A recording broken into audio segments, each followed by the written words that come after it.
warahmatullahi wabarakatuh. Waalaikumsalam warahmatullahi wabarakatuh. Waalaikumsalam warahmatullahi wabarakatuh. Alhamdulillahirabbil alamin. Alhamdulillahilladzi hadana li hadza wa ma kunna linahtadiya laula hadallah.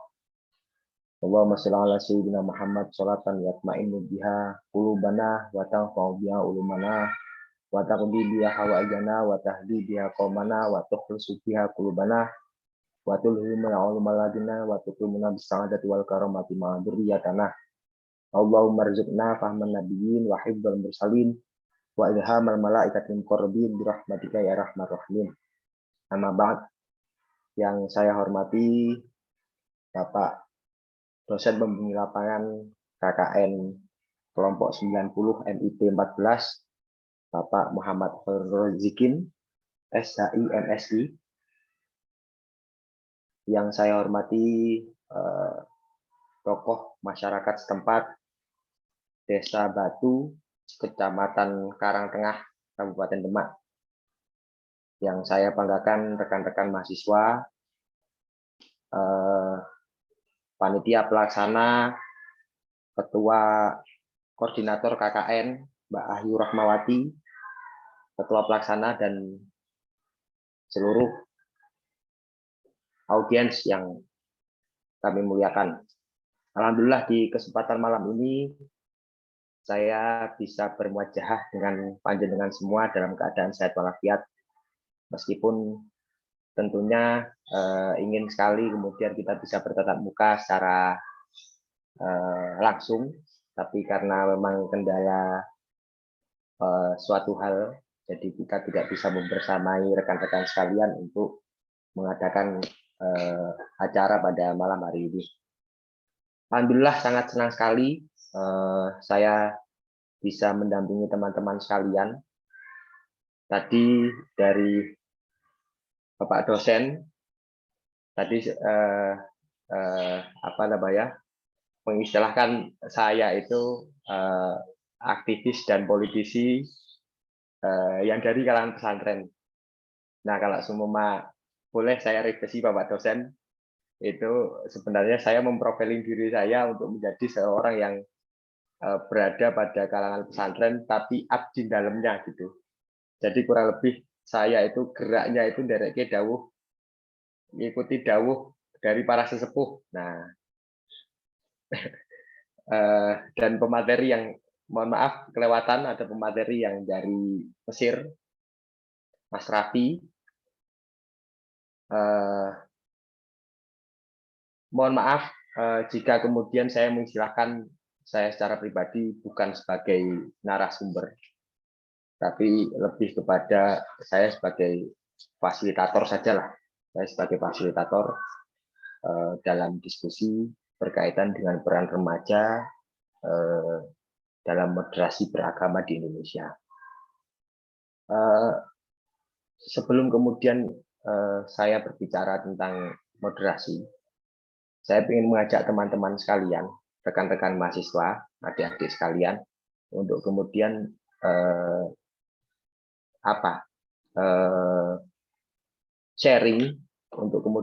sharing berkaitan dengan pengalaman apa yang pernah sampean lakukan. Pertanyaan pertama yang kemudian nanti mungkin Mbak Moderator dibantu. Mbak Moderator bisa dibantu ya. Dari total 24 audiens yang ada, saya punya pertanyaan dan jika itu bisa diangkat tangan gitu. Apa di resen? Jika memang iya dan jika memang tidak perlu diresen. Pertanyaan pertama, bagaimana apakah saat pelaksanaan Hari Raya Umat lain kita mengucapkan, pernah atau tidakkah teman-teman mahasiswa dari 24 orang yang ada di sini itu pernahkah mengucapkan ucapan selamat kepada umat beragama yang lain?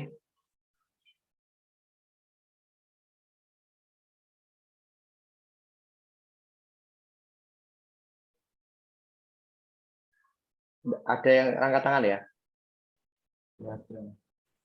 Oh, udah ada. Berarti belum pernah ada yang mengucapkan pada ucapan selamat pada umat beragama lain. Yang kedua, pertanyaan saya, apakah kalian memiliki teman atau kolega atau saudara yang beragama lain? Ada? Ada. Ada. Berapa orang? Berapa orang?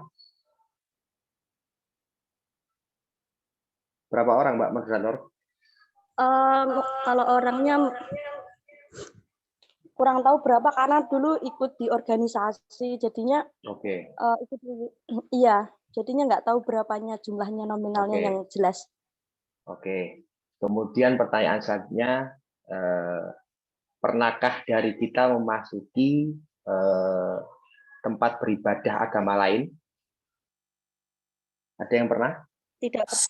Pernah mengunjungi, Pak. Pernah mengunjungi dan masuk? Iya. Oke. Pertanyaan terakhir dari 5 pertanyaan. Pertanyaan terakhir, pernahkah kalian mengikuti ritual beribadah agama lain?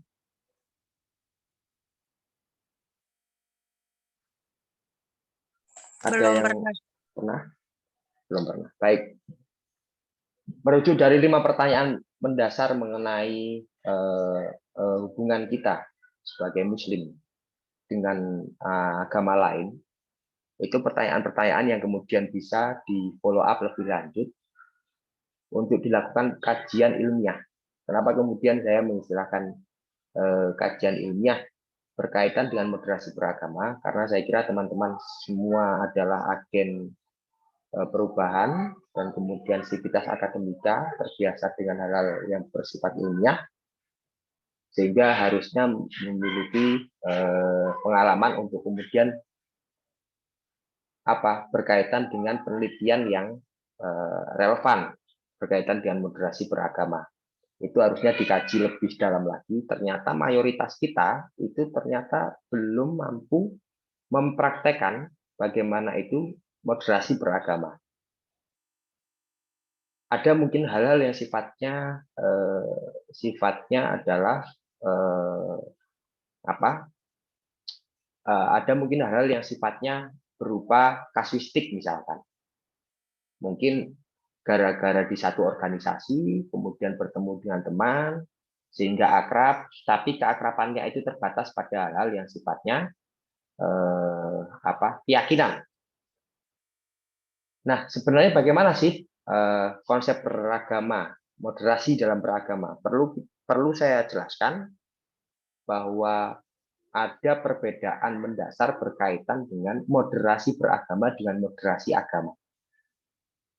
Moderasi beragama adalah bagaimana kita memposisikan diri untuk selalu menjadi wasit atau penengah dalam setiap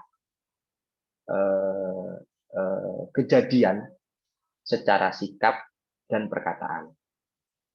Nah, jadi moderasi beragama itu kurang lebih secara istilah itu begitu. Nah, saya perlu membedakan istilah antara moderasi beragama dan moderasi agama biar tidak salah kaprah. Moderasi agama itu bagaimana? Moderasi agama itu bagaimana? Agama itu lahir itu sudah moderat, jadi tidak perlu dimoderasikan gitu.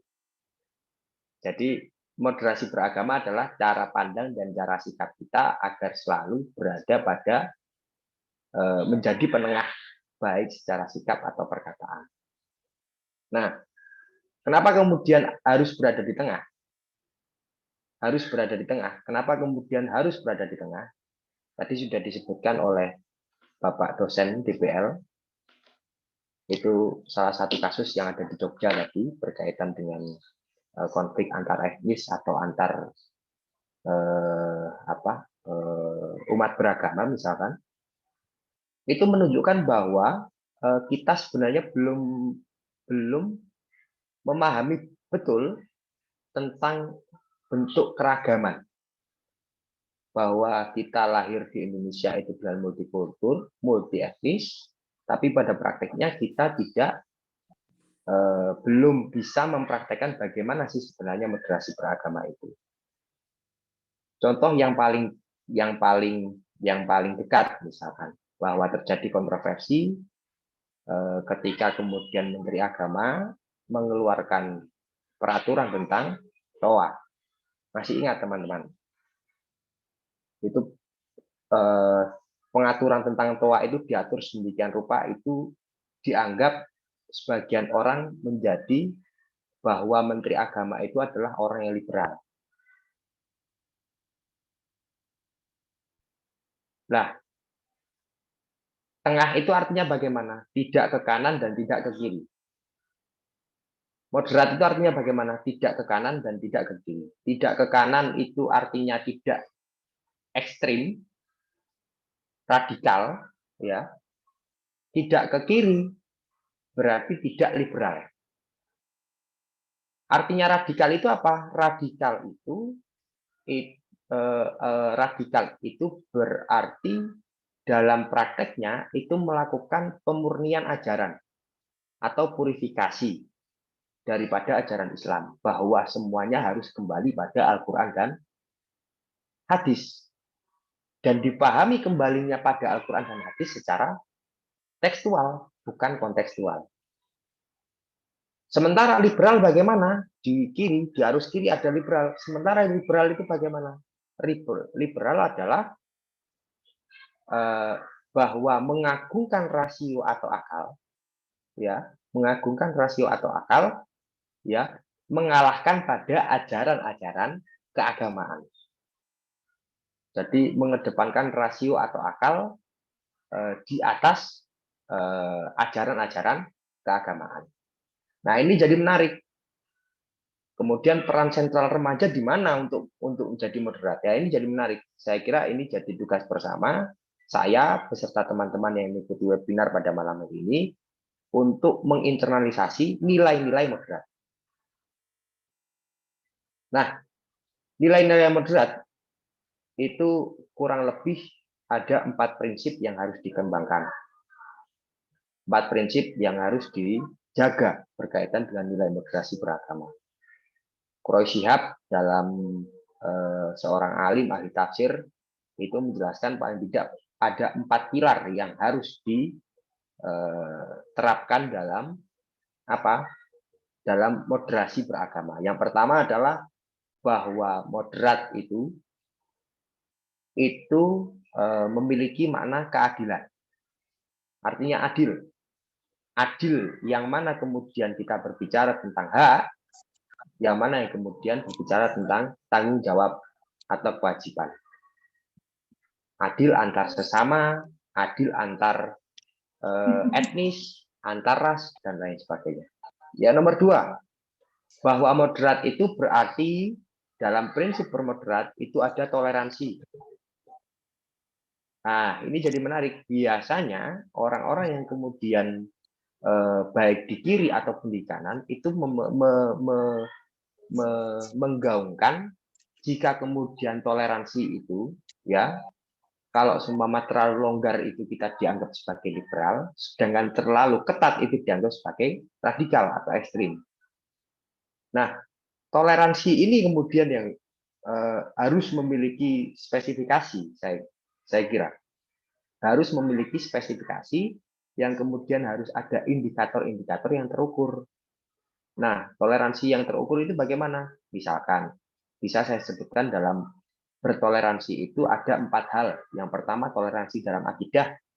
Yang kedua, toleransi dalam beribadah.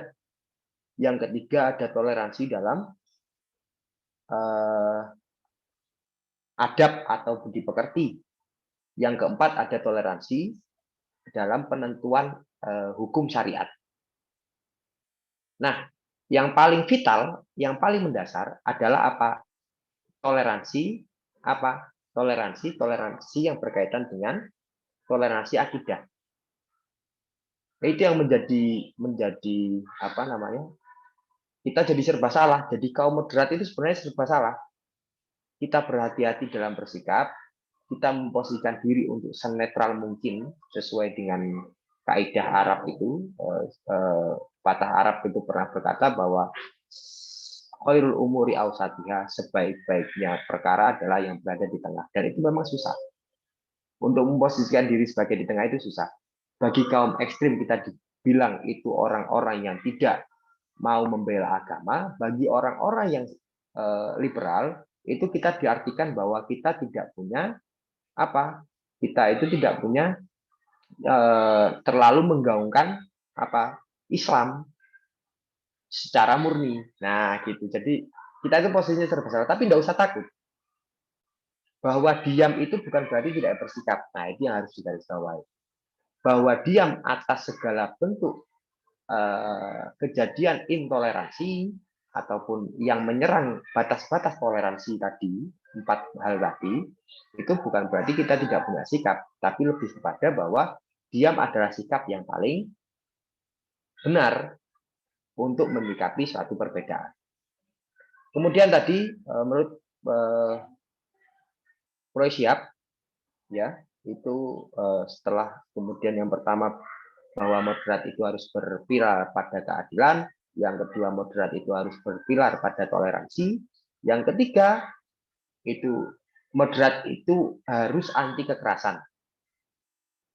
Moderat itu harus anti kekerasan. Anti kekerasan itu artinya bagaimana? Bahwa kita bisa memahami bahwa agama itu hadir itu sebagai pembawa pesan rahmat dari Tuhan, ya, dengan berbagai kepercayaannya itu untuk membawa kedamaian di dunia. Ya, jadi damai itu berarti ya tidak kekerasan. Misalkan begini. Banyak kemudian dari pihak kanan ekstrim misalkan kemudian membawa dalil-dalil tentang jihad, ya, dan itu seringkali digaungkan ke teman-teman yang memang, mohon maaf, saya mengistilahkannya belum mempunyai landasan beragama yang kuat. Karena doktrinisasi itu paling gampang ya ke orang-orang yang memang tidak mempunyai landasan keagamaan. Nah, itu gaungnya begini yang digaungkan oleh teman-teman itu. Bahwa daripada kemudian menerangkan tentang bahwa Islam itu cinta, Islam itu damai, daripada menerangkan tentang itu lebih mengutamakan tentang jihad. Jadi yang diterangkan itu sedikit-sedikit tentang jihad, bagaimana kita itu harus berjihad, bagaimana kemudian kita harus menyikapi segala sesuatu yang berkaitan dengan Islam secara ekstrim misalkan. Nah, itu menunjukkan bahwa sikap yang begitu itu bukanlah sikap dari moderasi. Moderat dalam beragama itu bukan seperti itu. Bahwa moderat dalam beragama adalah anti kekerasan. Yang terakhir, Proisiap mengatakan bahwa moderat dalam beragama itu harus akomodatif terhadap budaya lokal. Harus akomodatif terhadap budaya lokal. Artinya akomodatif bagaimana? Bahwa misalkan cara memperingati Muharram misalkan di Kabupaten A, di Kabupaten Demak misalkan, dengan Kabupaten Rembang itu berbeda. Nah, ono sing ada yang gerbek suro, ada yang kemudian nanti bikin kegiatan santunan anak yatim dan lain sebagainya itu harus kemudian dikedepankan bahwa kepercayaan keagamaan di masing-masing daerah yang dikombinasikan dengan budaya lokal itu berbeda dan tidak harus seragam. Nah, keempat prinsip tadi yang kemudian dicatat oleh Profesor Proisiap itu moderat yang harus ada 4 prinsip tadi, 4 pilar tadi. Yang pertama pilar keadilan, yang kedua pilar toleransi, yang ketiga pilar anti kekerasan, yang keempat pilar bahwa moderat itu harus akomodatif terhadap budaya yang lain. Nah, teman-teman sekalian, lalu bagaimana sih sebenarnya? Lalu bagaimana untuk kita berprinsip dan bisa berlaku moderat itu bagaimana dalam beragama. Saya kira teman-teman sekalian, dari 5 pertanyaan di awal yang sudah saya berikan kepada teman-teman sekalian, itu apa? Satu, bahwa moderat itu bersikap moderat dalam beragama itu harus memposisikan diri di tengah-tengah. Artinya konsepnya harus berada pada tengah-tengah. Jadi tengah-tengah itu contohnya begini, antara orang yang takut atau khawatir dengan orang yang nekat atau ngawur, itu adalah ada sikap pemberani.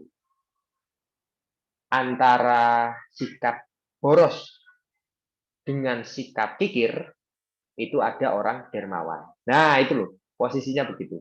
Harus memposisikan diri untuk selalu berada di tengah-tengah. Yang pertama itu, menginternalisasi nilai-nilai moderat dalam kehidupan kita. Dalam kehidupan teman-teman sekalian, baik di lingkungan terkecil, baik keluarga, ataupun teman-teman, ataupun kampus misalkan, itu harus dipraktekkan sedemikian rupa, diinternalisasi. Yang nomor 2, bagaimana kemudian cara untuk menerapkan prinsip moderasi dalam beragama. Menurut saya, yang kedua adalah selain daripada membangun untuk kemudian menginternalisasi sikap moderat tadi yang sudah saya sebutkan, yang kedua, saya ingin mengajak teman-teman sekalian untuk mempercayakan segala sesuatu itu pada ahlinya. Mempercayakan segala sesuatu itu pada ahlinya. Dan mau bertanya. Sebagai masyarakat ilmiah, sivitas akademika, saya kira teman-teman sekalian sudah berpikir bagaimana melakukan sesuatu secara ilmiah. Artinya logika berpikir ilmiahnya sudah pasti terbentuk. Bagaimana dimulai dari kerangka latar belakang, kemudian juga pendahuluan, kemudian isi, dan lain sebagainya, itu kan sudah terbiasa. Maka seyogyanya berangkat dari teman-teman di bangku kuliah, ya teman-teman sivitas akademika UIN Wali Songo, itu membudayakan mempercayakan sesuatu pada ahlinya, apalagi dalam hal agama. Analogi sederhana yang bisa saya berikan adalah kepada teman-teman sekalian, bagaimana mungkin ketika kita sakit misalkan, ya, ketika kita sakit misalkan, saya sedang sakit, kemudian meminta resepnya bukan pada dokter, tapi lebih kepada tukang pijet misalkan. Kira-kira logis apa enggak itu? Atau katakanlah seorang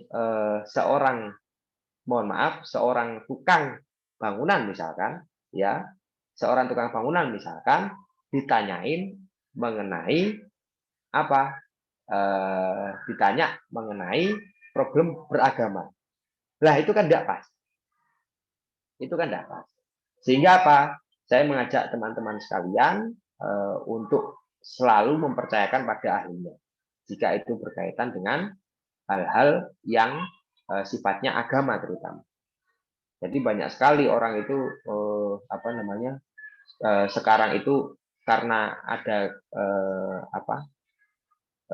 media sosial, teman-teman sekarang itu lebih banyak mengkonsep media sosial itu sebagai media informasi.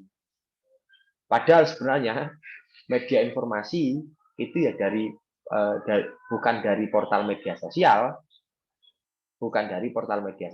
atau teman-teman tidak semakin ke sini itu semakin tidak bisa membedakan antara mana yang informasi dan mana yang pengetahuan. Nah, ini jadi menarik karena pemaknaan media sosial itu bukan sebagai fasilitator, tapi melainkan sebagai sumber, ya, sebagai sumber pengetahuan, maka banyak sekali kemudian teman-teman yang tergiring opininya atau secara tidak langsung terdoktrinasi ajaran-ajaran yang kurang benar.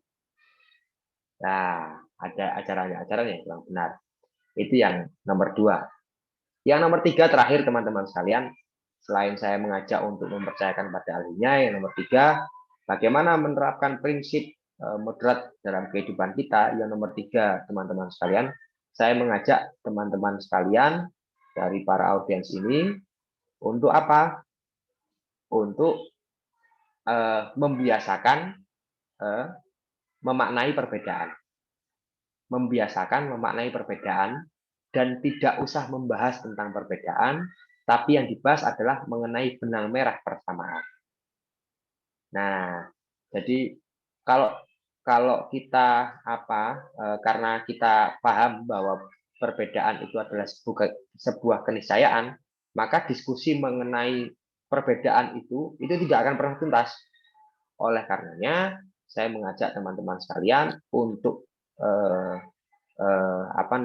mencari benang merah persamaan dan tidak membahas tentang perbedaan. Mungkin itu yang bisa saya sampaikan sebagai fasilitator dari diskusi pada malam hari ini. Terima kasih, saya kembalikan ke moderator.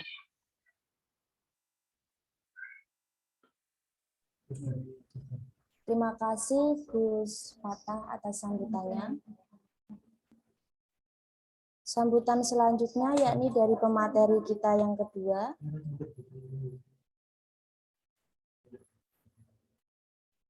Yaitu Kak Raffi Yakopi Rahman.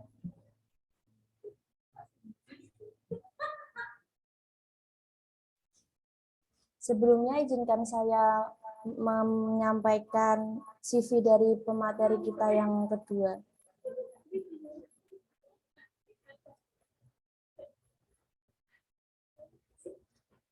Nama lengkap Raffi Yakopi Rahman, tempat tanggal lahir Tasikmalaya 09/08/2000, alamat Jalan Ciberom 2, Bungur Sari, Kota Tasikmalaya.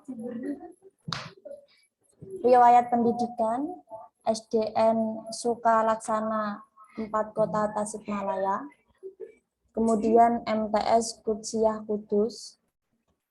Kemudian MA Kudsiyah Kudus. Dan yang terakhir Al-Azhar University Kairo, Egypt, jurusan Syariah Islamiyah. Pengalaman organisasi, beliau adalah Ketua Pondok Pesantren Rodotul Muta'alimin masa Hikmah 2017-2018.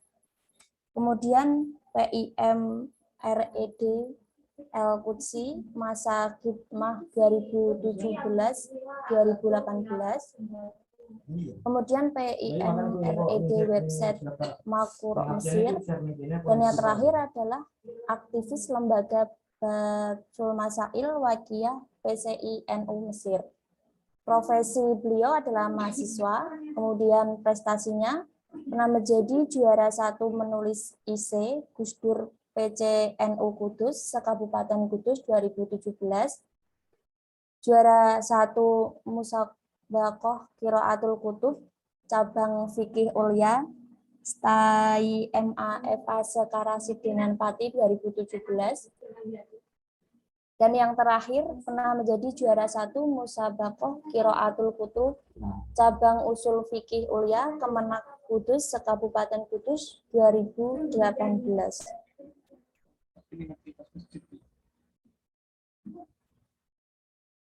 Kepada Kak Raffi, waktu dan tempat kami persilahkan.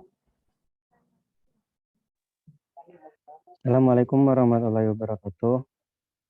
Alhamdulillah wassalatu wassalamu ala sayyidina Muhammad wa ala alihi.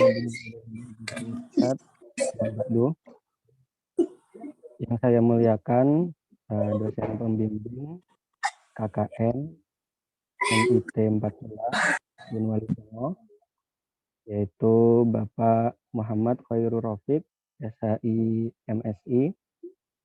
Dan tak ketinggalan yang saya muliakan Gus Fatah selaku narasumber pertama dalam tema moderasi beragama. Dan tak ketinggalan pula yang saya muliakan ketua dari KKN MIT 14 yang saya tadi agak telat ya, jadi nggak tahu namanya. Dan teman-teman semua audien yang kami banggakan. Mungkin sebelum masuk ya, mungkin di sini sebenarnya niat pertama saya itu ibarat ngaji lah ya, karena status saya itu masih mahasiswa lah, ibaratnya tadi ngaji sama Gus Fatah dan lain-lain. Terus apa namanya? Pertama itu, jadi saya punya sahabat yang namanya itu Muhammad Yasin. Itu apa namanya? Sebelumnya mengonfirmasi saya. Kang nanti ngisi apa namanya? Ngisi materi webinar ya terkait tema apa namanya? Moderasi beragama. Wah, mendengar temanya itu berat sekali kan. Untuk seukuran saya yang ibarat masih fakir, masih butuh ilmu itu berat sekali lah. Nah, cuma setelah menjalani berapa negosiasi yang alot gitu, karena saya tahu sendirilah. Terus beliau bilang, nah saya emang mau bicara apa ya? Nanti bicara tentang Al-Azhar dan Wasatiyah aja gitu. Ketika itu akhirnya saya jadi teringat kata-kata dari guru saya yang ibaratnya nggak kenal lelah tiap hari, baik itu di forum kuliah, di forum diskusi, atau di forum apa namanya ruak-ruak di Jawa itu selalu mengingatkan kepada kita, khususnya mahasiswa Al-Azhar itu, bahwa kita ini adalah apa namanya duta dari Al-Azhar, artinya duta dalam menyebarkan Islam wasatiyah seperti itu. Di situ jadi saya membayangkan beberapa hal, di mana diantaranya sebisa mungkin apa ya, maksudnya ketika diminta seperti itu ya malayu drigokuluh lah yusrokokuluh, artinya ya sebisa saya sampaikan di sini gitu. Karena ibarat saya melihat guru-guru saya di Al-Azhar selalu mengingatkan tentang hal tersebut, lalu menanamkan tentang sifat-sifat wasatiyah yang diajarkan beliau. Jadi saya sebagai murid juga apa ibaratnya merasa terpanggil untuk ibaratnya menyampaikan tentang sikap-sikap Al-Azhar dalam segi wasatiyah. Seperti itu. Mungkin untuk mengefisiensi waktu, karena mungkin tadi Gus Fatah itu sudah menjelaskan tentang pengertian wasatiyah, terus kenapa kita harus wasatiyah, penerapannya bagaimana, terus implementasinya di remaja itu bagaimana. Menurut saya ya ibaratnya saya tidak akan melengkapi atau ibaratnya menyamai dalam satu sisi apa namanya materi tersebut. Saya akan mengambil di mana bagaimana Al-Azhar ini memerankan peran dalam segi wasatiyah seperti itu. Jadi mohon maaf sebelumnya nanti kalau misalnya kurang atau apa, karena di lain sisi ya mengingat tema berat gitu. Saya juga niat ke sini itu untuk belajar sama Gus Fatah khususnya, untuk apa namanya juga berdiskusi sama teman-teman mahasiswa di Indo yang ibaratnya itu metodologinya tuh lebih keren lah daripada di Al-Azhar gitu. Nah itu juga harus diingat. Jadi ya apa namanya sebisanya saya. Jadi ibarat gini ya apa namanya, Al-Azhar itu ibarat itu sudah menginjak umur hampir 1008 tahun lamanya. Nah itu ibaratnya bukan masa yang sebentar, ibaratnya itu sudah melalui beberapa macam dinamika, dari mulai apa namanya pertama dibangunnya itu karena menjadi markas dari Syiah, kemudian akhirnya diselamatkan oleh apa namanya diganti menjadi madhab Sunni. Akhirnya setelah itu juga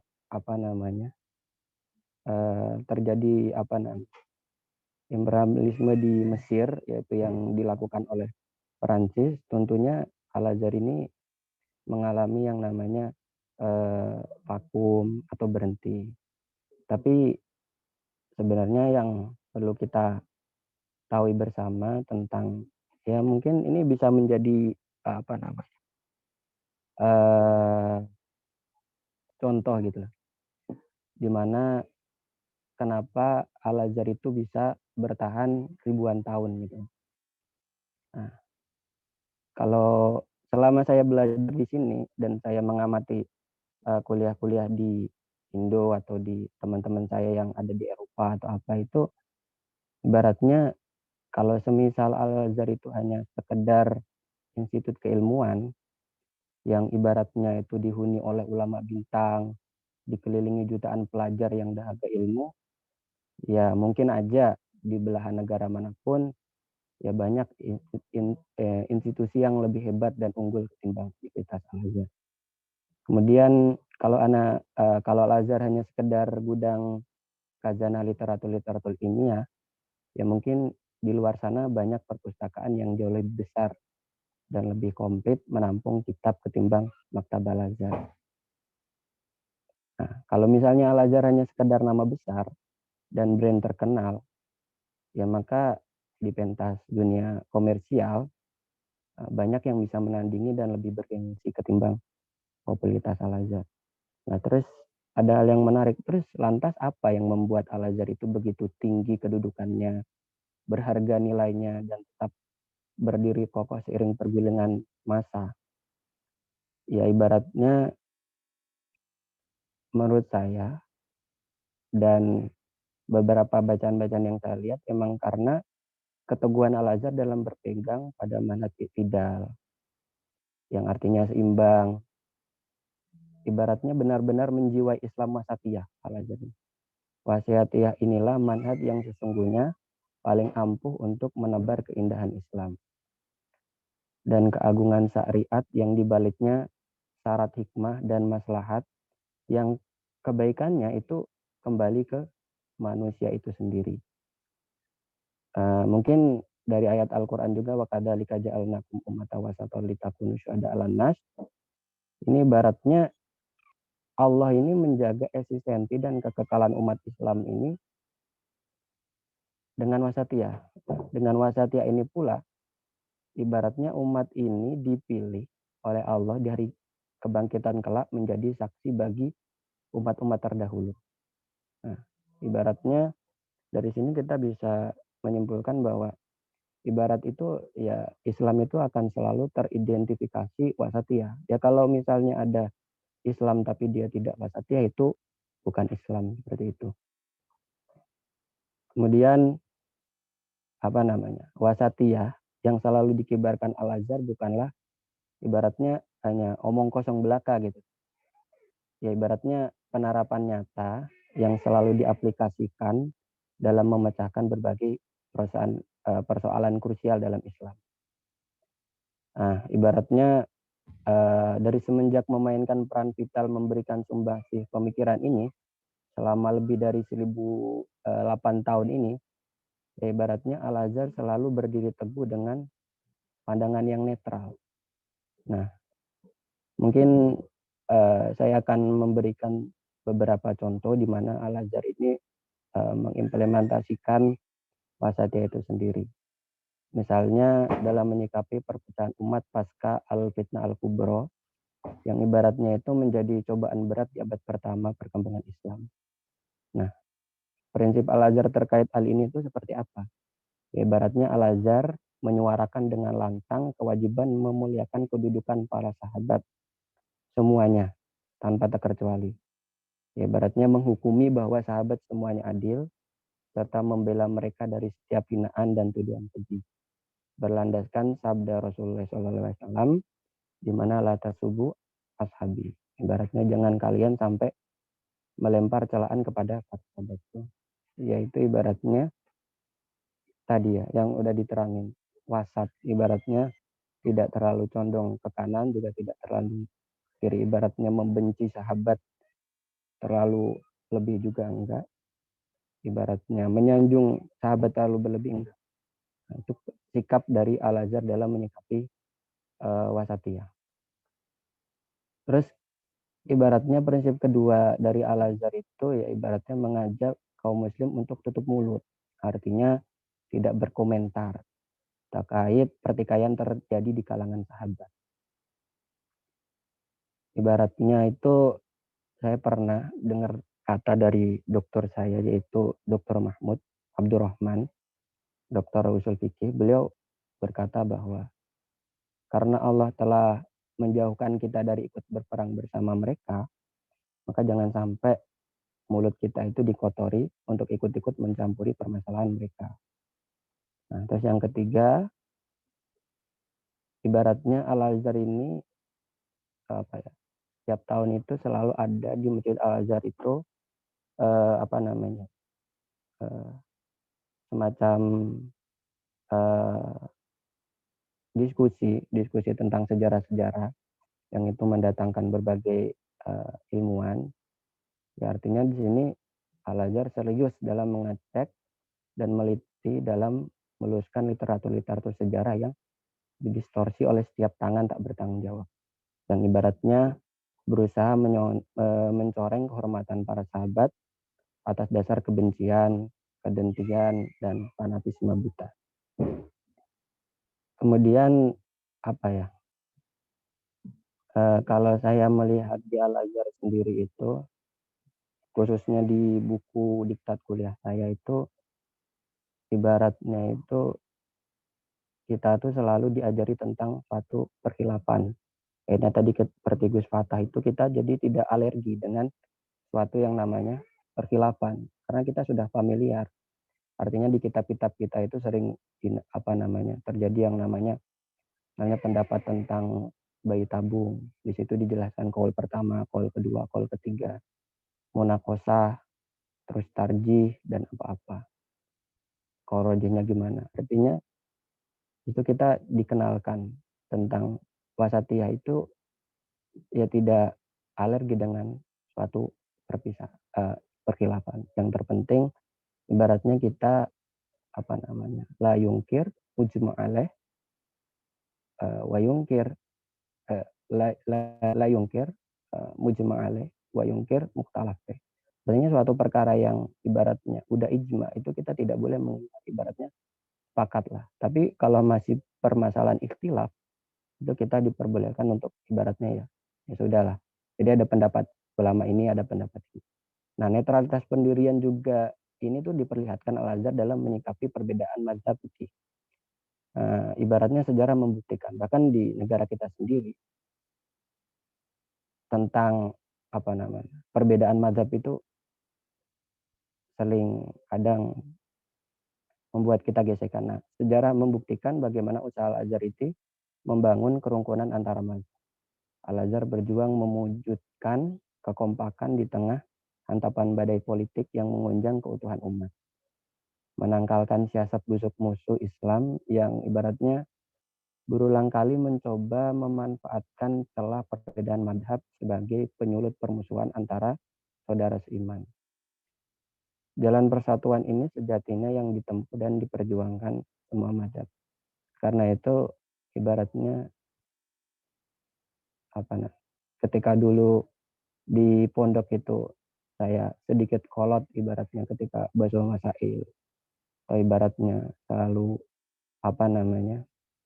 mengotot ketika menjawab. Tapi ketika melihat Al-Azhar jadi ada angin segar di mana ya ibaratnya Al-Azhar ini tidak pernah memaksakan suatu pendapat gitu. Dan ditampung di dalam buku diktat tersebut gitu. Nah, Al-Azhar ini ibaratnya menentukan konsep dalam mensinkronasikan ibaratnya di sini itu tidak berangkat dari ruang kosong, tapi ibaratnya Al-Azhar itu mensinkronisasikan antara dalil wahyu dan penalaran akal.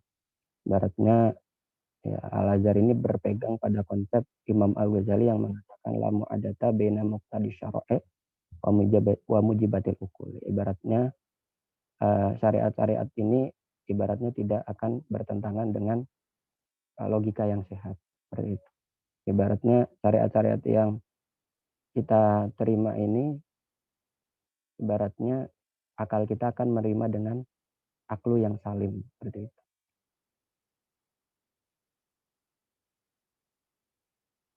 Lah, kemudian dengan kenetralan ini, Al-Azhar melimpah ruah dengan literatur-literatur klasik, turas, kemudian sejalan pula dengan ibaratnya penaraan turas yang sistematis dan tidak terpaku pada teks.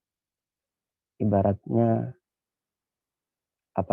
Al-Azhar itu tidak condong atau berpihak pada arus tertentu yang ibaratnya tentang menggiring akal secara pelan-pelan kepada ambang saling kafir mengkafirkan atau kepada pergolakan logika yang berpotensi menjebak kita dalam memahami keindahan Islam atau kepada pemikiran tak terkendali bermoduskan gelakan modernisasi atau sekularisme yang fatal. Nah, ibaratnya di situ juga di buku Al-Azhar saya atau di diktat tidak kuliah itu selalu ada yang namanya dalil makul tentang suatu hukum. Artinya seperti itu. Nah, Al-Azhar juga berjuang membentengi agama dan syariat dari serang-serangan yang menerjang dari berbagai penjuru. Pertahanan Al-Azhar begitu kuat dalam mengantar serangan kaum sekuler terhadap Islam. Terhadap aneka upaya memporak-porandakan Islam dengan berbagai permainan dan manuver politik dan upaya pengaburan undang-undang syariat yang memicu perang pemikiran di tubuh Islam. Ibaratnya walhasil perpecahan ini berefek pada lahirnya sikap antipati pada Islam. Nah, menjadi tantangan ini, Al-Azhar menawarkan sikap bijak dan toleransi dalam menyikapi perbedaan. Seperti itu. Nah, mungkin deskripsi moderasi seperti di atas, yang tadi sudah dijelaskan tadi, dalam sejarah panjang ini dipilih dan dipertahankan oleh Al-Azhar. Al-Azhar ingin ibaratnya menampakkan wajah Islam yang sebenarnya, yang murni, yang sangat indah, yang harum citranya. Kalau dilihat, ibaratnya Al-Azhar ini dalam menghadapi permasalahan tidak pernah asal-asalan dan ragu, melainkan berdasarkan proses ijtihad yang terarah, sehingga ibaratnya menghasilkan konsep yang solutif. Nah, perlu saya ulangi lagi bahwa Al-Azhar dalam cita-cita wasata ini tidak pernah keras dan ibaratnya ngotot memaksakan konsepnya diterima oleh kelompok yang berseberangan karena merasa paling benar, seperti itu.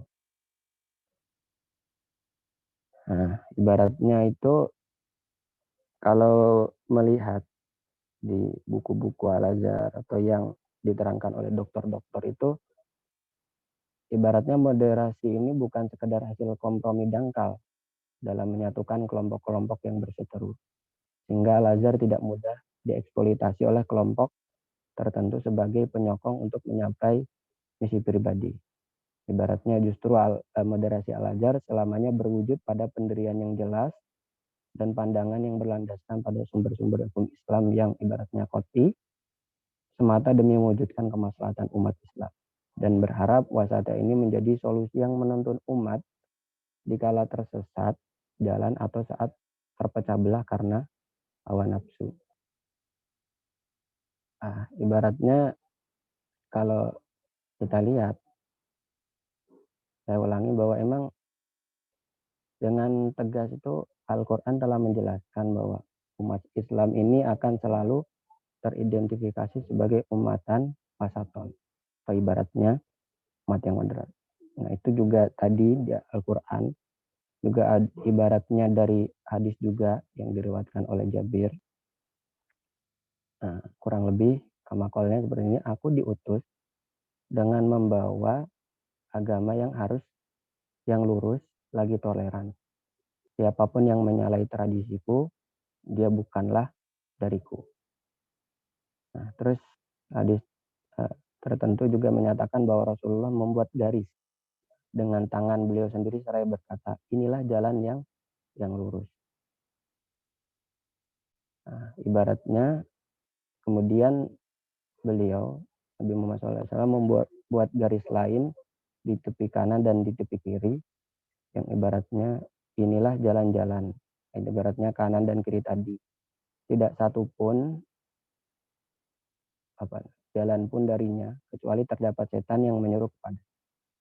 Ya artinya ini sebagai bukti bahwa garis yang dipilih oleh Nabi itu bukan yang kanan atau yang kiri atau yang bisa digambarkan tadi ekstremis atau radikalis. Ibaratnya namun yang diapit keduanya, ibaratnya tengah-tengah, artinya wasati. Seperti itu. Ibaratnya kita sering lah meninggalkan cerita-cerita tentang waktu dasar Islam di mana Nabi itu melarang seorang untuk berpuasa seumur hidup, dilarang untuk beribadah terus, tapi kita harus menyeimbangkan dengan yang namanya dunia gitu.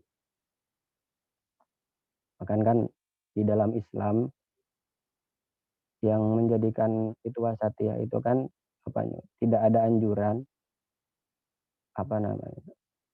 untuk berpuasa seumur hidup. Bahkan menikah bagi seorang muslim itu sama halnya dengan menaruh separuh tiang agama. Nah, ya ibaratnya kalau kita lihat, kalau menamai tentang wasatiyah ini, kenapa Islam ini teridentifikasi wasatiyah? Ya ibaratnya Islam ini tidak mengenal konsep rohbaniyah. Artinya ajaran Islam ini identik dengan kemudahan. Nah, di dalam Islam ini beragama bukanlah pilihan mengambil jalan hidup yang sulit, yang memasung dan anti kemajuan. Nah, ibaratnya Muslim sejati sesungguhnya adalah Muslim yang memegang teguh prinsip moderasi dalam segenap lini kehidupan, bahkan dalam aktivitas ibadah sekalipun. Nah, maka saya bisa katakan bahwa fenomena lahirnya generasi Muslim moderat saat ini itu ibaratnya sejatinya adalah kelahiran kembali generasi Muslim, bagaimana pernah terjadi dalam bentangan sejarah awal agama ini. Ya ibaratnya persis sebagaimana dicontohkan dan dipraktekkan oleh Nabi dan generasi-generasi setelahnya. Sebaliknya, jadi kalau misalnya muncul generasi Muslim radikal yang kini semakin terlihat tambah subur, bukan hanya pengecualian, ya tapi ibarat ada Muslim kayak gitu itu justru menggambarkan suatu kemunduran. Ya ibaratnya bukan saja tidak sejalan dengan prinsip Islam, namun juga tak sejalan dengan praktek yang diajarkan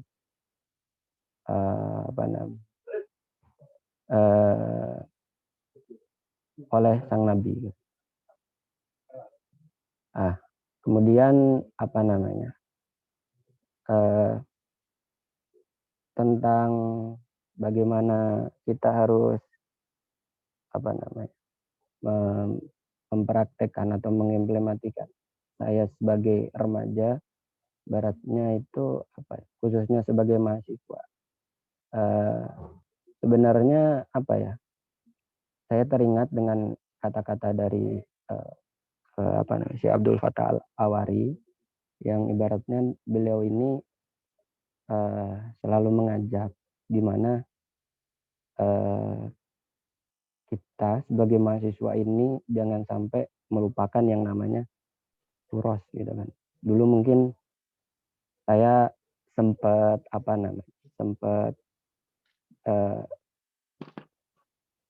bermain lah di daerah satu pondok. Ibaratnya saya menyampaikan satu hal kepada teman saya mau melanjutkan di Al-Azhar.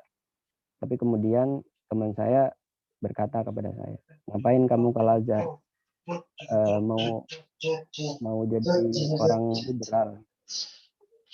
Nah, kemudian perkataan seperti itu tuh ibaratnya dipatahkan dengan perkataan dari Abdul Fattah Al-Awari di mana beliau selalu memotivasi untuk jangan sampai kita meninggalkan turos atau ibaratnya kitab-kitab klasik di dalam fikih seperti itu. Nah, sekarang kan mahasiswa ini ibaratnya kalau dari starta dengan santri ini ibaratnya yang paling paham dengan isu isu masa kini, yang paham dengan yang ibaratnya mahasiswa itu bersikap kritis dan suka yang namanya pembaharuan agama. Nah, ibaratnya dia kadang mengatasnamakan dengan fikih moderat atau fikih kontekstual seperti itu. Tapi saya Abdul Fattah Al-Awari mengingatkan kepada kita jangan sampai ibaratnya itu terlalu suka dengan pembaharuan, tapi kita melupakan yang namanya turos itu, ibaratnya suatu hal yang memandu, sehingga ketika ketika kita membahas tentang pembaharuan, kita itu tidak akan yang namanya menabrak dari jalur-jalur yang ada seperti itu. Jadi konsep-konsep yang sudah dipatenkan oleh ulama-ulama klasik itu jangan sampai kita tinggal. Bahkan kan ceritanya ada yang sampai head itu bisa sholat, itu kan artinya sudah menabrak dari prinsip-prinsip yang ada, dengan alasan mereka mengatasnamakan moderat atau toleransi atau apa seperti itu. Nah, terus ibaratnya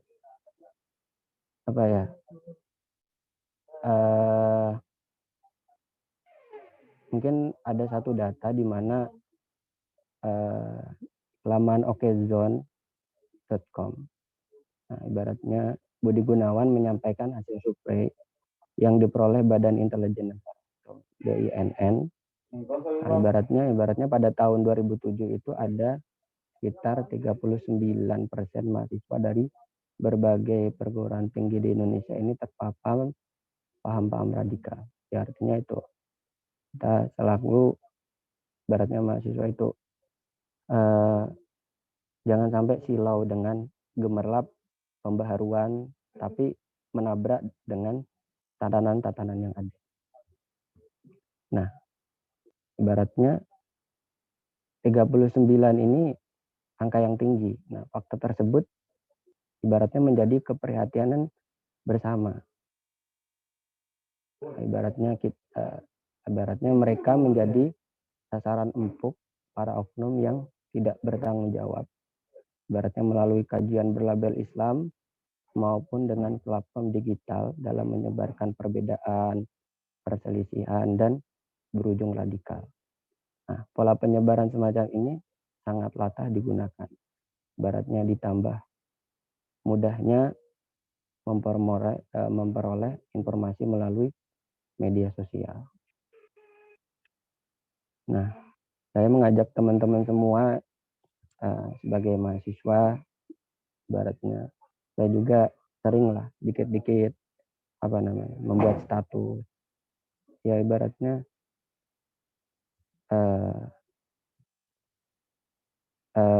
menyampaikan suatu ketidaksetujuan ketika ternyata ada hal-hal yang ibaratnya di luar hal yang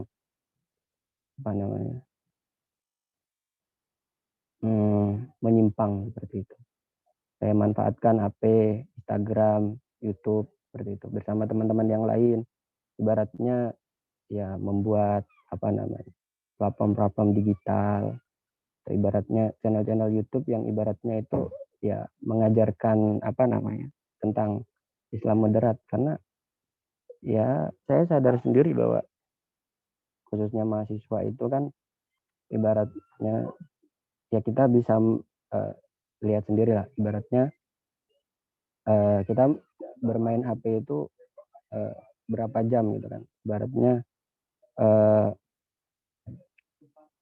sangat masif kita menggunakan. Ibaratnya bahkan menurut data itu kita itu bisa ibaratnya orang-orang itu menghabiskan, atau mahasiswa khususnya itu menghabiskan waktu main HP itu 4 jam lebih Itu artinya ini apa namanya? Ya mengajak kepada teman-teman semua untuk ibaratnya itu masif lah, terutama di mengoptimalkan apa namanya media sosial ini sebagai forum dakwah lah, ibaratnya untuk mengajak untuk menebarkan paham-paham moderat Islam yang indah, Islam yang lurus seperti itu. Karena apa namanya, guru saya juga mungkin di lain sisi saya berpikir guru saya kok sering mengulang-ulang kata itu. Padahal saya udah tahu. Ya akhirnya dari itu bosan gitu kan. Tapi justru ternyata ada nilai sisi yang lain bahwa ibaratnya suara itu atau Islam moderat itu nggak boleh padam. Ibaratnya selalu dikobarkan seperti itu. Nah, ibaratnya jika pengguna gadget ini menjadi kebutuhan primer dalam menelaah agama,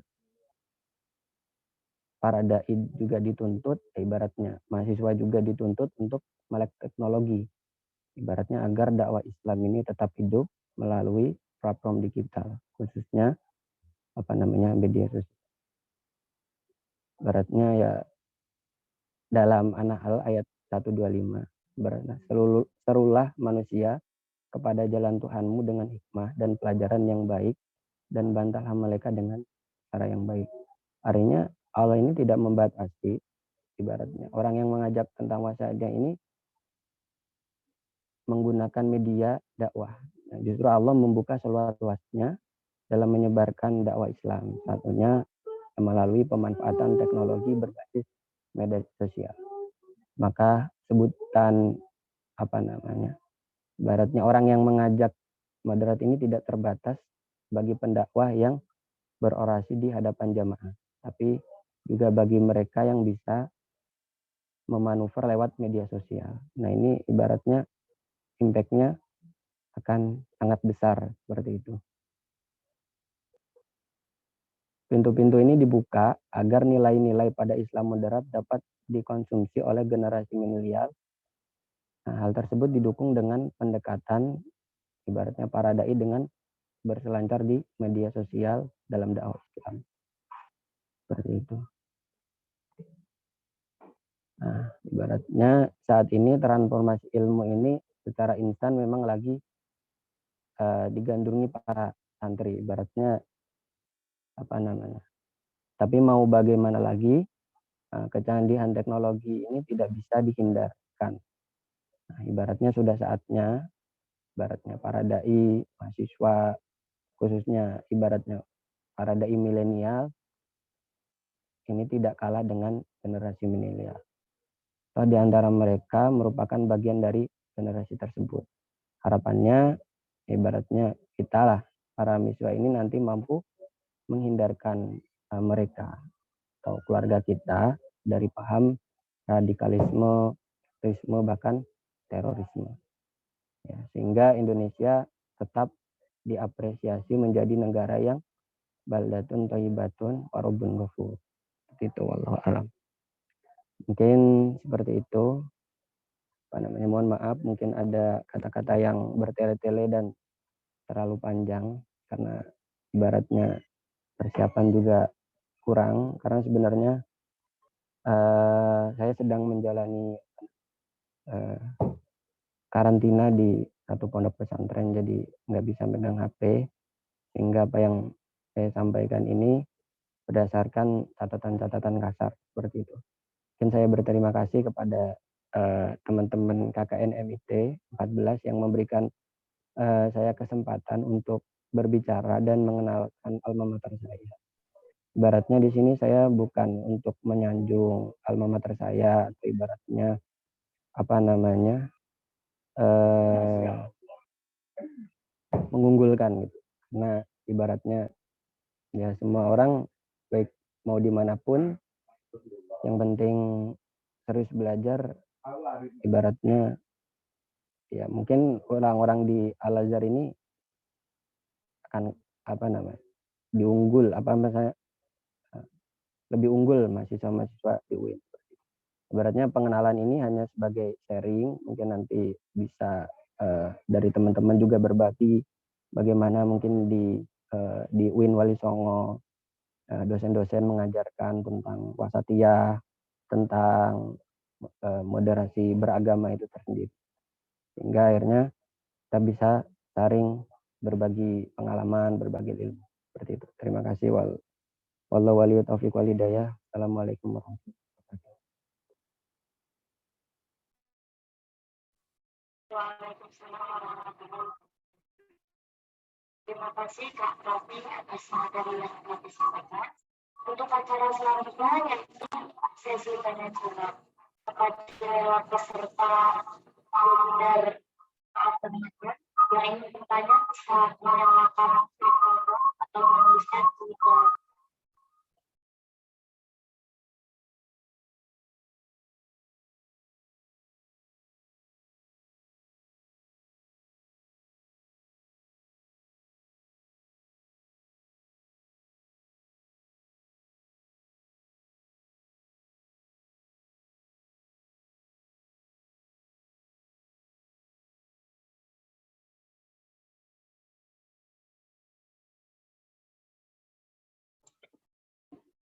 Untuk teman-teman yang ingin bertanya bisa open mic atau menulis di kolom chat.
Baik,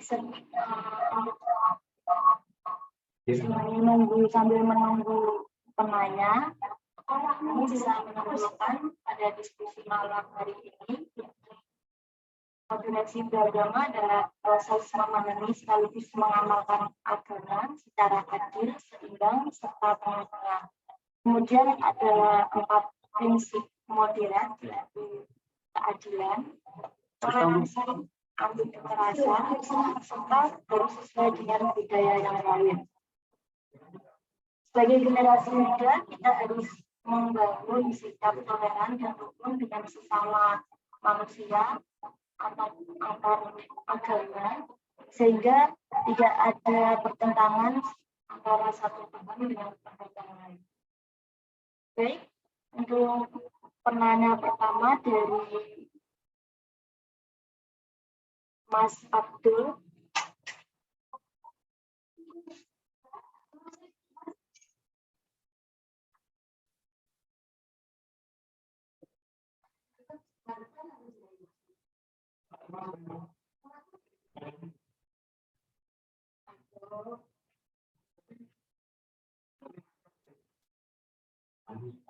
Pertanyaan pertama dari Mas Abdul. Terima kasih atas materi atau pengalaman yang disampaikan. Sebelumnya izin mau minta Mas dan Gus pemateri untuk menceritakan pengalaman pribadi dalam konteks modernisasi beragama. Terima kasih dan mohon maaf. Untuk para pemateri, saya menjawab pertanyaan dari Mas Abdul dan Bapak.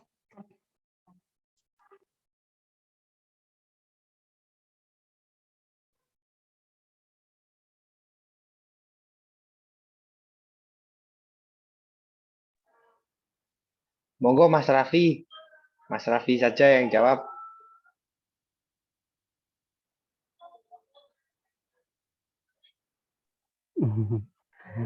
Ngapunten nih Yai, aduh. Saya niat ngaji aja nih.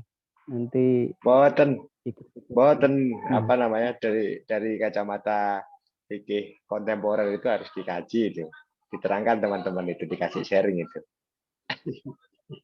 Monggo. Mungkin pertanyaan pertama Rian Yai jenengan. Jadi saya cerita nanti tolong dikuatkan Mas Raffi sumber hukumnya yang kemudian bisa dijadikan sumber referensi bagi teman-teman bertindak dan bersikap. Berkaitan dengan pertanyaan dua pertanyaan yang mungkin bisa saya elaborasi jadi satu, itu saya sedikit cerita berkaitan dengan pengalaman ketika berinteraksi dengan teman-teman. Yang pertama, teman-teman di lingkup sesama berkeyakinan Islam dengan berbagai ormas.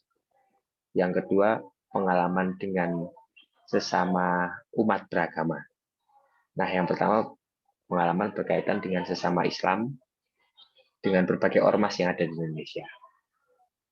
Saya kira jika kemudian pemahaman bagaimana sih seharusnya menerapkan prinsip moderasi dalam beragama di hasanah lokal kita, kebudayaan kita di Indonesia itu seharusnya bagaimana sih? Saya kira kita mempraktekannya berdasarkan pengalaman dulu ketika saya berada di sebuah forum yang kebetulan dari berbagai latar belakang Islam, tapi berbagai latar belakang itu yang saya jelaskan pada saat itu, saya bilang bahwa teman-teman itu tidak perlu kemudian yang saya kampanyekan kepada teman-teman ketika forum itu adalah teman-teman tidak perlu kemudian merasa resah, karena yang harus kita yakini bersama adalah bahwa Islam itu akan bertahan hingga akhir zaman. Nah, itu kampanye yang kemudian saya utarakan kepada teman-teman saudara sesama Muslim tapi berbagai latar belakang organisasi masyarakat. Saya sampaikan begitu bahwa teman-teman tidak usah resah, sehingga kalau semua beragama itu yang nyantai saja, gitu. Menyikapi fenomena beragama kita, baik di internal kita dalam berislam ataupun dengan umat beragama yang lain, itu santai saja. Orang Islam itu bisa berkembang itu ya karena memang tidak kaku gitu loh. Justru kalau semua kaku itu justru malah tidak bisa berkembang. Satu itu kampanye yang saya lakukan seperti itu. Nah, di cerita yang lain saya punya teman itu gara-gara kedekatan saya dengan dia itu bahkan sampai saya itu saya menghadiahkan dia sebuah sarung, ya, sebuah sarung yang bagi dia itu ternyata dia juga memahami bahwa sarung itu identitas yang kemudian disematkan pada Muslim, dan biasanya di Indonesia itu dijadikan sebagai seragam untuk melaksanakan ritual ibadah.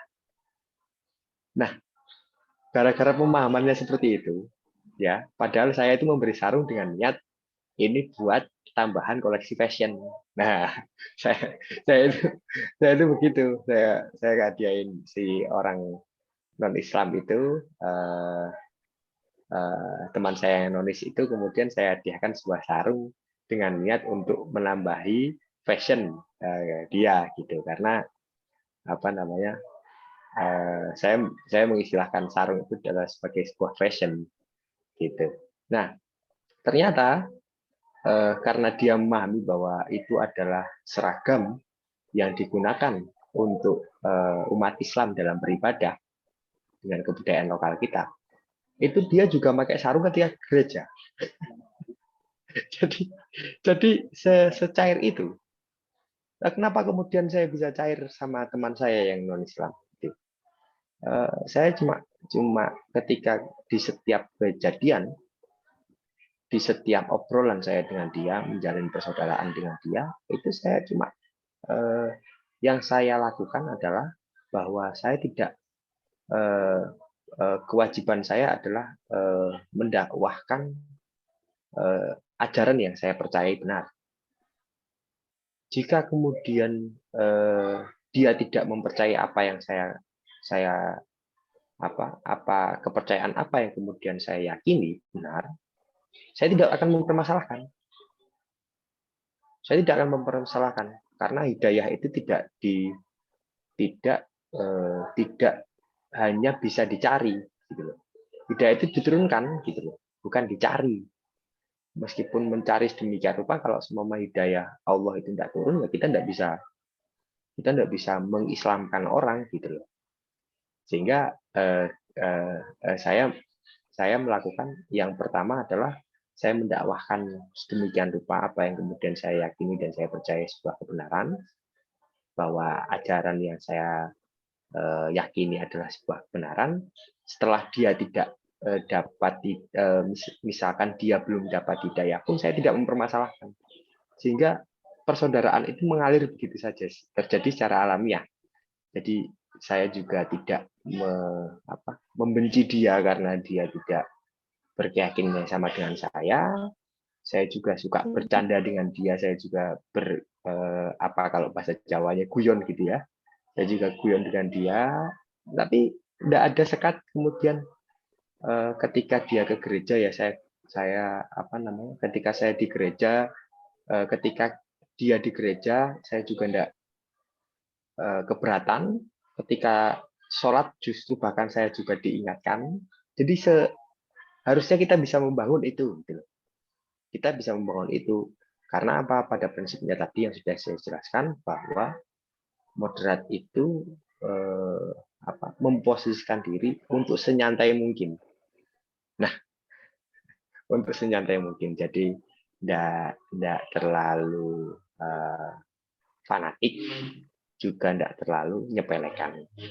Jadi yang santai-santai saja. Mungkin itu cerita yang bisa saya sampaikan untuk dua pertanyaan yang saya kira hampir seirama. Jadi harus ada saling pengertian, harus ada saling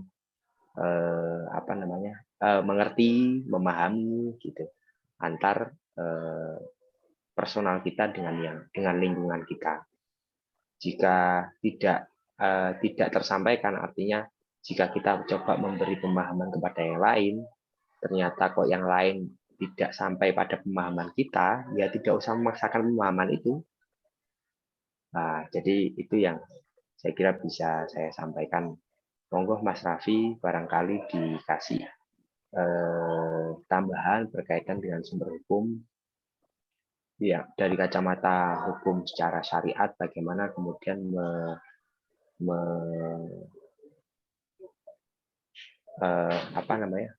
mensikapi perbedaan itu secara hukum kontemporer. Mungkin itu sekalian mohon izin untuk off cam karena anak belum bisa tidur, jadi saya tetap ikut diskusinya tapi dampingi anak sambil tidur, begitu ya teman-teman. Monggo Mas Raffi.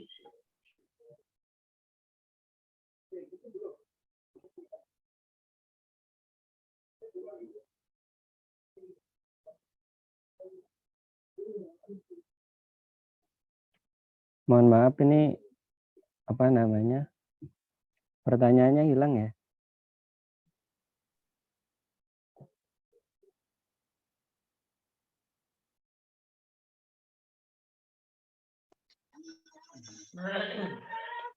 Baik, saya akan membacakan pertanyaan yang pertama yang dari Mas Raffi.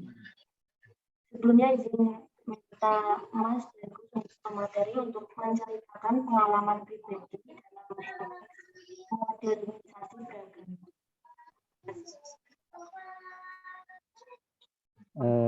Gimana ya?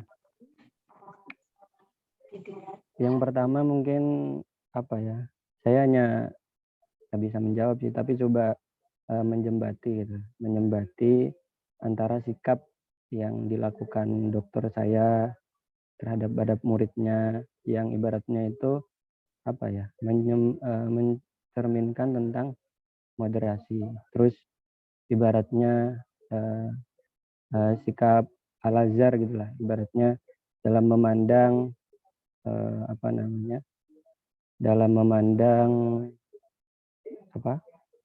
terhadap muasyarah terhadap non muslim gitu. Ibaratnya ada satu kata yang ibaratnya menjembati saya yang diterangkan oleh Syekh Abdul Fattah Al-Awari, yang terjemahannya itu ya kurang lebih diam tak mengusik. Ya, ibaratnya itu juga suatu toleransi atau ibaratnya moderasi. Nah, saya di kuliah ini ibaratnya itu sering menemukan, ibaratnya Al-Azhar itu saking baiknya itu beliau ini membuka selebar-lebarnya, ibaratnya membuka selebar-lebarnya pintu untuk orang-orang masuk gitu. Jadi di sini yang kuliah di Al-Azhar itu bukan sekedar orang yang Sunni aja, yang Syiah ada, yang pro khilafah ada. Nah, ya akhirnya oleh Al-Azhar ini ibaratnya digandeng gitu kan. Digandeng, bahkan pernah saya sampai gergeten gitu kan. Di suatu forum itu ada suatu orang Nigeria yang ibaratnya itu dia punya satu pendapat yang tidak sejalan dengan dokter. Tapi dokter itu dari awal majelis sampai akhir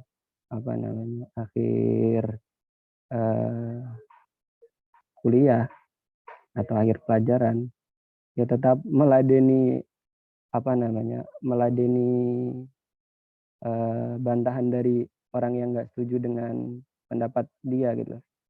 Artinya di sini beliau ini selalu membuka ibaratnya komunikasi, selalu membuka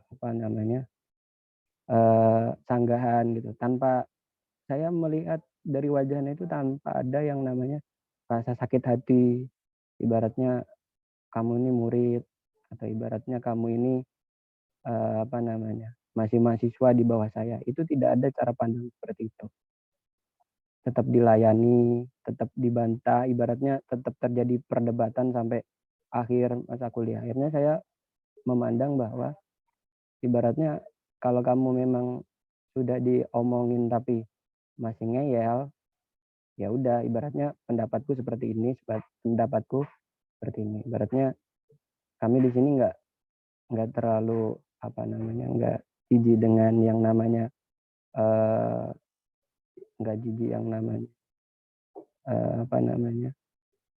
perbedaan. Bahkan Al-Azhar ini ibaratnya merangkul semua yang ada lapisan gitu. Ya, ibaratnya kalau kita mensekati atau ibaratnya kita membiarkan mereka kemana-mana, ya kapan napas moderat atau napas ini terdengar seperti itu. Ya ibaratnya saling mengkomunikasikan.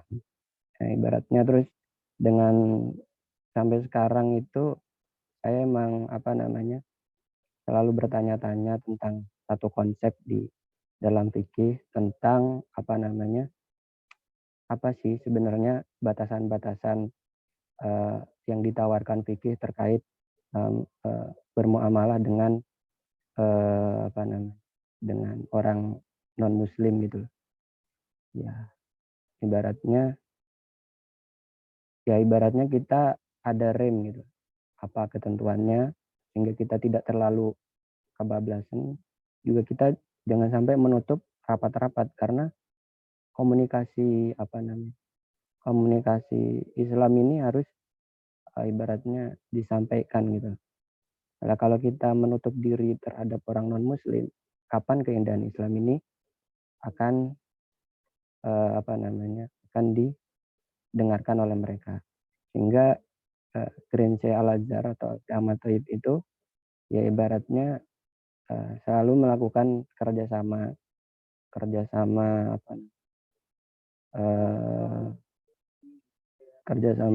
dengan Paulus, dengan orang Kristen, dengan orang yang lain. Ibaratnya gak menutup diri, bahkan beliau juga memperbolehkan dalam artian mengucapkan selamat Natal. Meskipun hal tersebut ya sedikit dilematis, karena kalau kita lihat kalau kita lihat di kacamata fikih, ijma ulama mengatakan ya Bang nggak boleh ngucapin selamat Natal kepada orang muslim. Tapi di lain sisi itu ada pendapat yang menurut saya itu sangat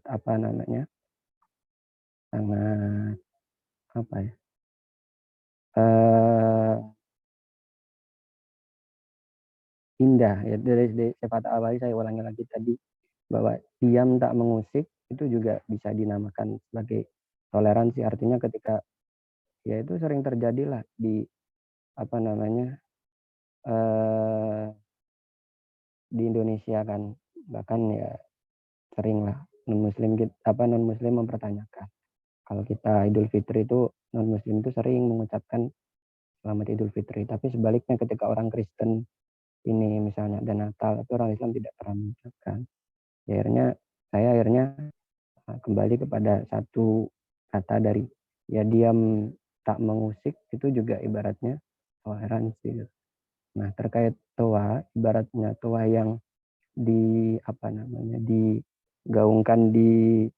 oleh Menteri Agama itu menurutku yaitu termasuk, misalnya ada yang sampai mengatakan bahwa Menteri Agama ini bahwa liberal atau apa, itu menurut saya gulu ya. Ibaratnya apa ya, fikih ini kan ibaratnya bersifat dunya dilalah, artinya masih bisa memberikan yang namanya komunikasi lah, ibaratnya masih bisa didiskusikan.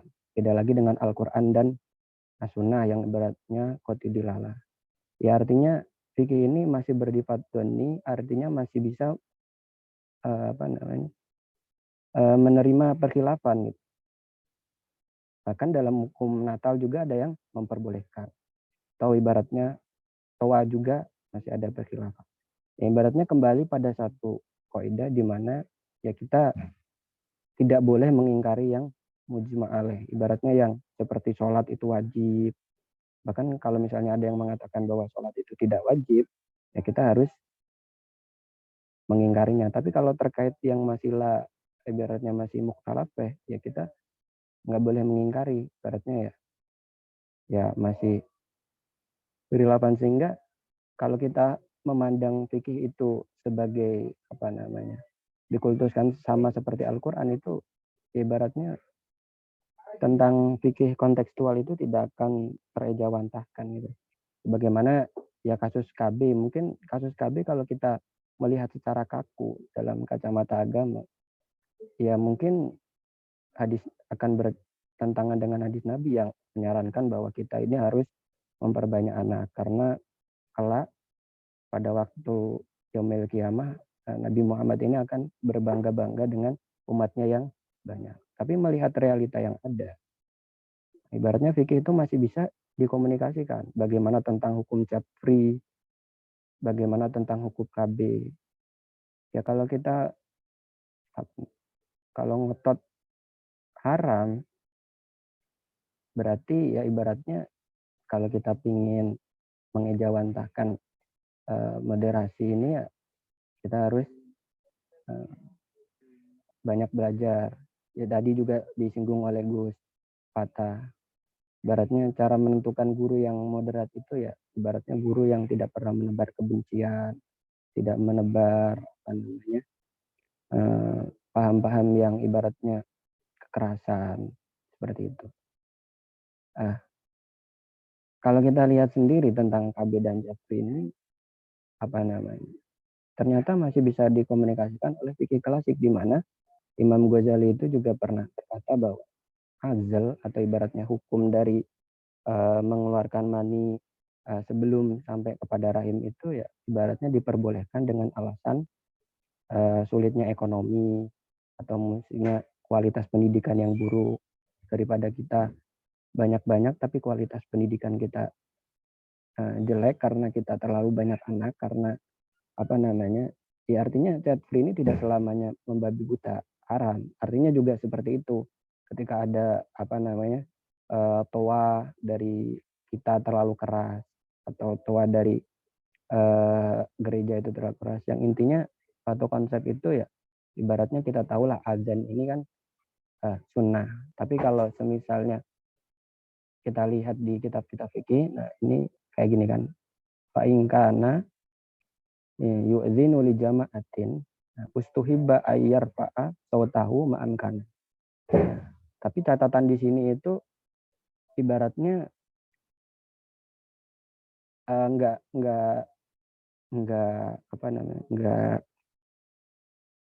linear, ibaratnya tetap ada bihaitu layal hakuhu dororun. Nah, ibaratnya di situ itu dengan catatan kesunahannya itu tidak ada doror yang sampai kepada itu. Kita boleh mengeraskan sesuatu, tapi dengan catatan ada doror. Nah, itu yang dipertimbangkan oleh Menteri Agama, doror yang terjadi kepada hal yang lain. Nah, itulah keindahan Islam, ibaratnya mengatur segala aspek kehidupan, termasuk dengan non-muslim seperti sendiri. Mungkin seperti itu, kurang lebih ya intinya apa yang dilakukan semisal bagaimana bersikap, ya ibaratnya diam tak mengusik, itu juga toleransi. Ibaratnya ya jangan sampai juga orang non-muslim ini mengeraskan tua gereja atau apa, itu yang menimbulkan doror yang ibaratnya itu layah tamilu adatan, ibaratnya tidak bisa ditolerir oleh suatu adat. Misalnya mengeraskan toa terlalu besar sehingga ternyata di dekat masjid itu ada orang yang sedang sakit jantung atau apa. Nah, kita kembali pada konsep tadi memang disunahkan. Tetapi kalau misalnya sampai pada doror yang layah tamilu adatan itu ya haram seperti itu. Artinya komunikasi fikih itu nggak kaku-kaku banget, masih bisa dikomunikasikan gitu.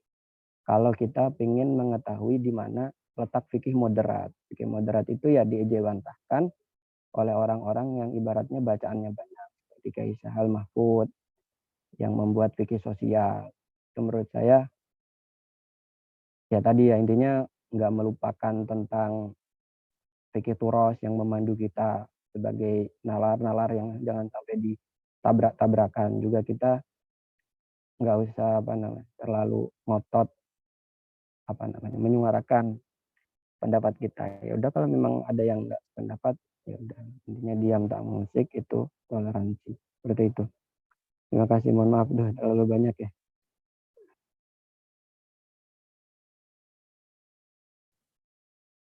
Terima kasih Gus Fatah dan Mas Raffi atas jawabannya.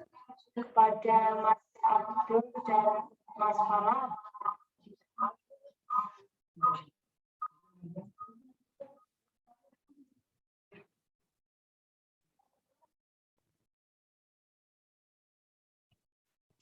Untuk pertanyaan berikutnya yaitu dari Mbak Dwi Umi. Mohon izin bertanya, bagaimana hukumnya kalau kita menyanyikan lagu ini di dalam media sosial saat ini? Lagu Tuhan Yesus tidak Gus Fatah dan Mas Raffi bisa menanggapi pertanyaan dari Mbak Ani. Langsung dan tepat kami persilakan.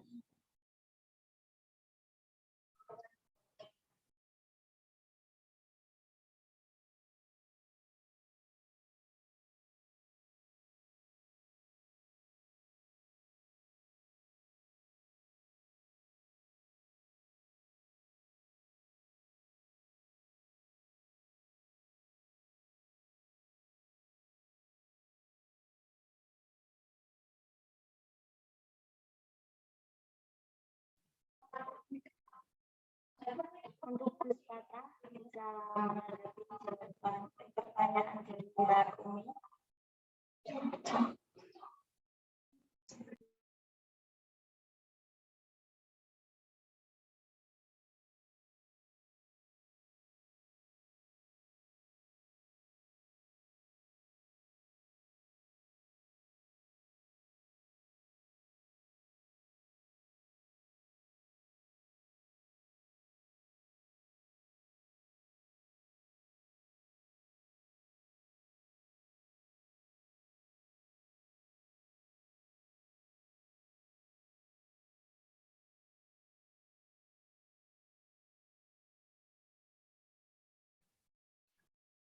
Mungkin dari Mas Raffi yang ingin menjawab pertanyaan dari Mbak Umi.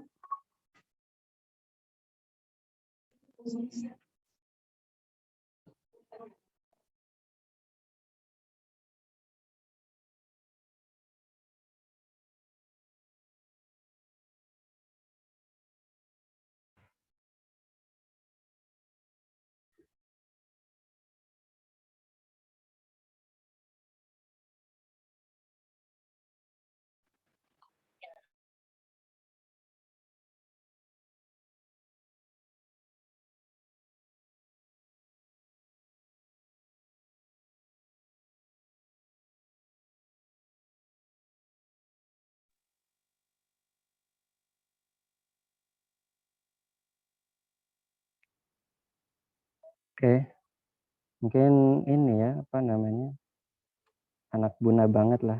Ibaratnya mendengarkan musik itu bisa membangkitkan capek, jadi ada mood itu. Ya, ibaratnya ya kalau kita boleh jujur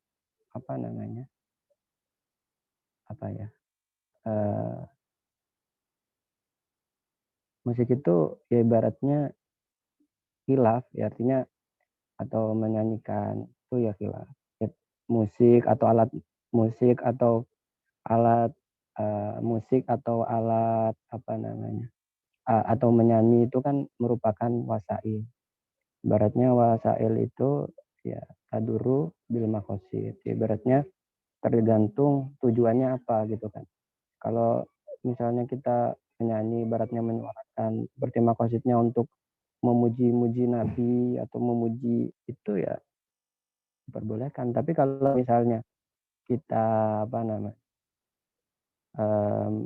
menyanyikan tapi itu ya pengen hanya cinta satu malam kan, kayak mengajak seseorang untuk membangkitkan syahwat atau apa ya terlepas dari itu selamanya nggak mutlak haram musik itu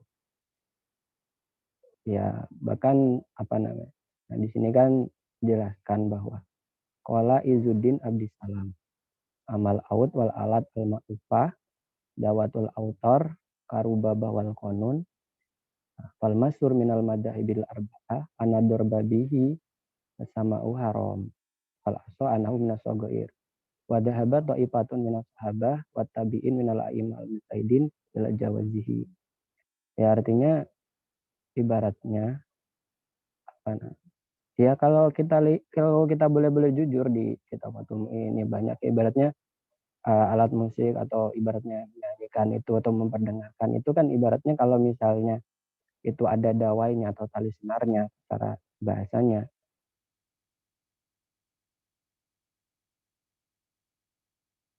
ya ibaratnya kalau masyhur madhab 4 ya emang nggak boleh cuma kalau asalnya mengatakan ketika bermain seperti itu ya ibaratnya dosa kecil gitu ya tetapi apa namanya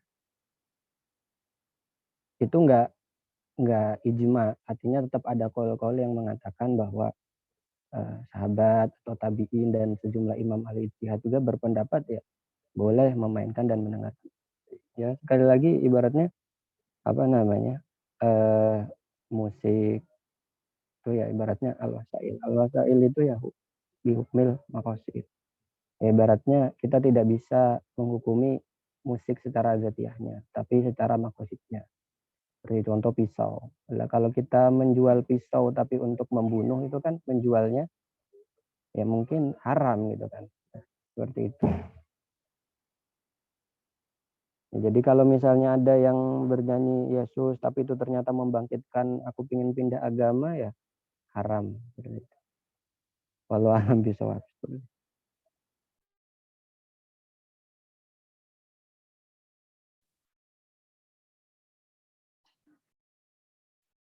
Terima kasih Mas Raffi atas jawabannya. Kepada Mbak Dwi Umi, apakah bisa dijawab?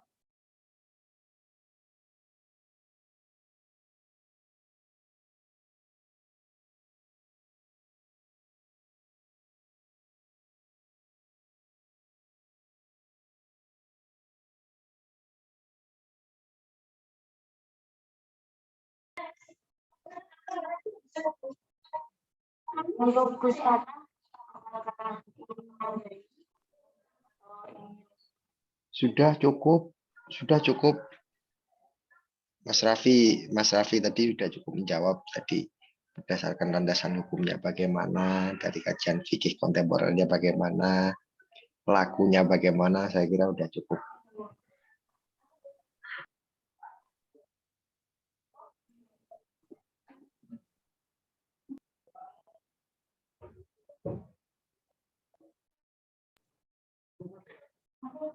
Baiklah, untuk pertanyaan selanjutnya yakni dari hamba Allah yang tidak menyebutkan nama aslinya. Pertanyaannya, bagaimana catatan kita selaku umat Islam dalam moderasi beragama? Kepada Mas Raffi, monggo dijawab pertanyaan di patah harian mawon kalau nderek gini.